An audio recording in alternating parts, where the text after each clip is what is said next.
Who taught the sun where to stand in the morning? And who told the ocean you can only come this far? And who showed the moon where to hide till evening? Whose words alone can catch a falling star?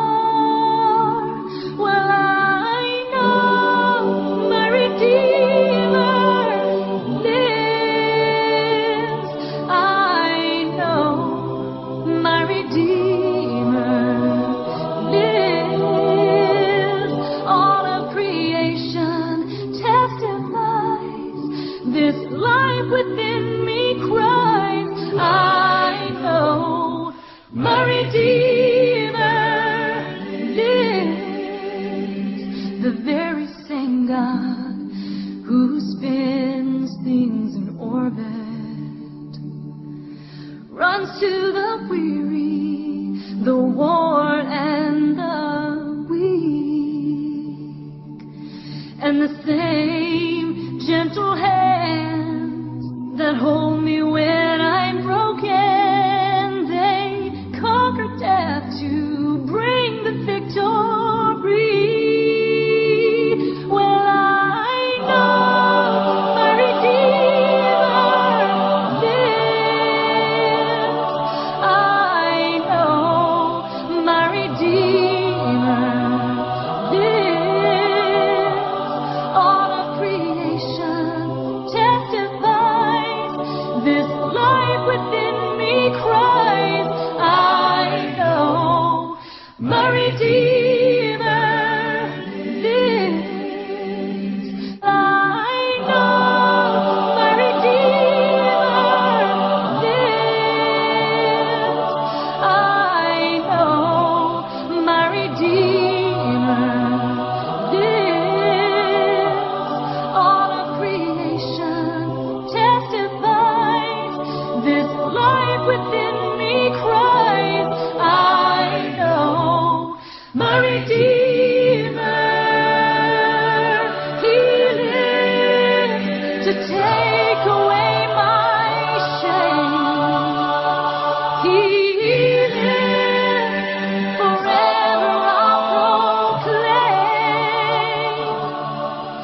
that the payment for my sin was the precious life He gave, but now He's alive and there's an empty grave.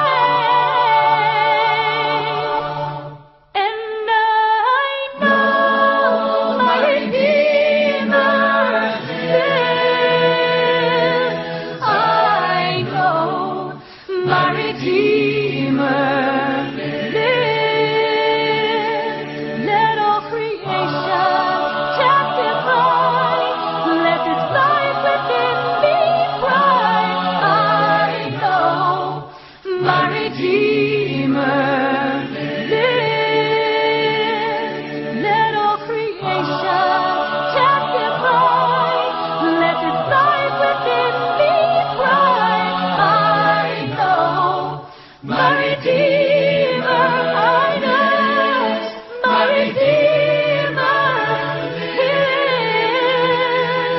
I know my Redeemer lives. I know my Redeemer lives. He lives.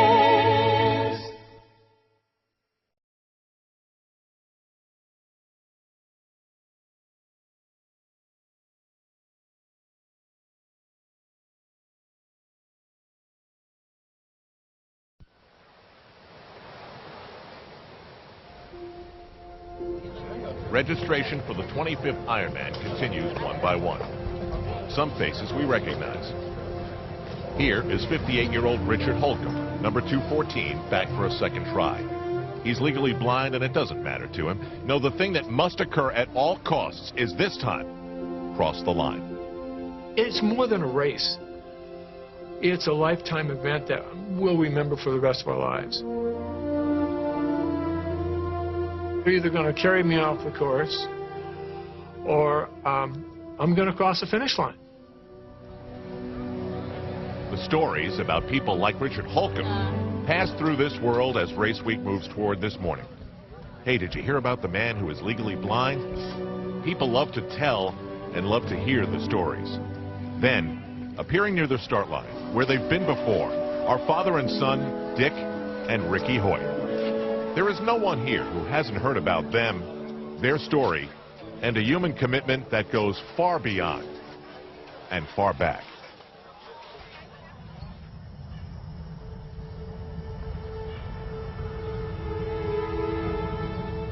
January 10th, 1962. We knew there was something wrong, but we did not know exactly what.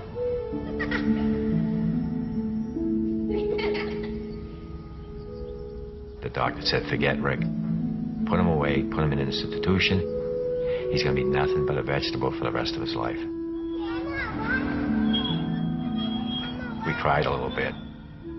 We talked, and then we said, no, we're not going to put Rick away. We're going to bring Rick home and bring him up like any other child.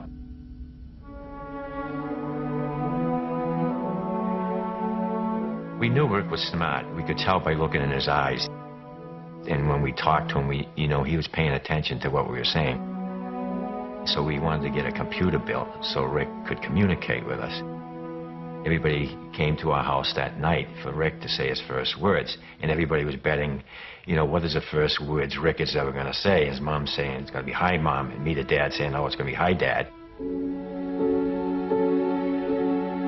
Well, the Boston Bruins were going for the Stanley Cup, and the very first words Rick ever said was, go Bruins. Dick is a military man, so he knows a thing or two about commitment. This time, he's just months removed from a heart attack. This gift that he gives to his son, or is it the other way around? Either way, it all started when Rick heard about a charity run for a paralyzed athlete. He asked Dad, and Dad said yes.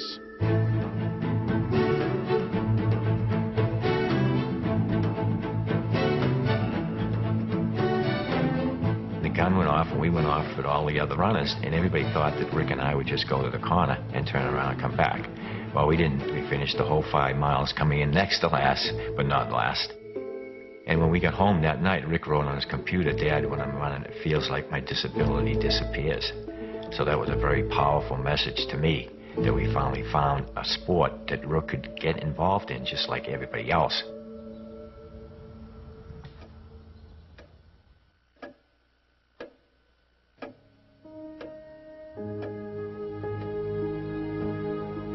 Rick is my motivator. He inspires me.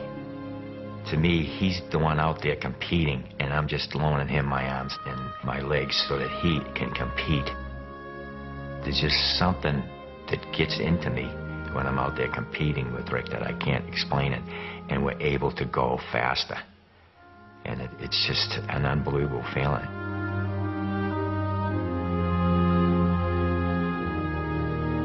Rick and I love the Ironman triathlon, to be out there competing with the best triathletes in the world, to be accepted to compete along with these triathletes. Just to be out there on that pier with all the other triathletes and then waiting in the water for that cannon to go off, it was just so exciting. The feeling coming down the finish line at Leahy Drive, it's just an awesome experience. With the crowd there, all the excitement, the noise, and the announcers announcing, all your adrenaline just gets flowing.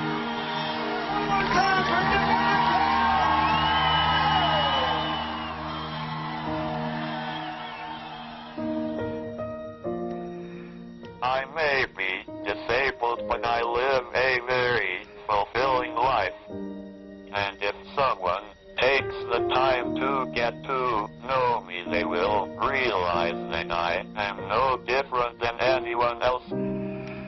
Here he is. He graduated from public high school. He's graduated from college.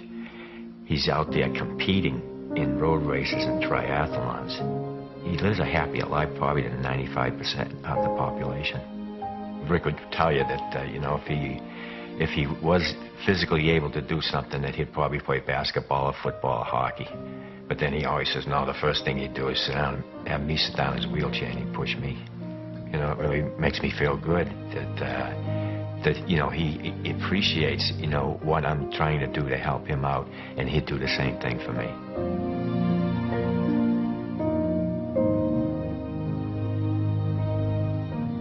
Our message is, yes, you can. You can do anything you want to do as long as you make up your mind. You can do it.